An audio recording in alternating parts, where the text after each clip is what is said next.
भजनामोददं भक्तभद्रप्रगन्तं नमामीश्वरं सद्गुरुं साईनाथं भजन्माद्यमेकं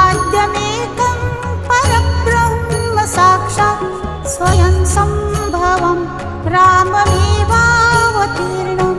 भवद्दर्शनात् सम्पुनीतः प्रभोऽहम् नमामीश्वरं सद्गुरुं साईनाथं श्री साई शर्वाणिहे किरणा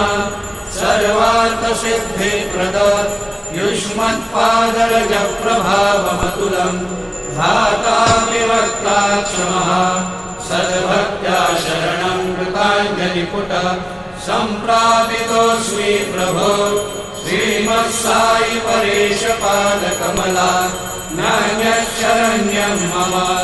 साई रूपधर राघवोत्तमं भक्तकामविबुधद्रुमं प्रभो माययोपहत चित्तशुद्धये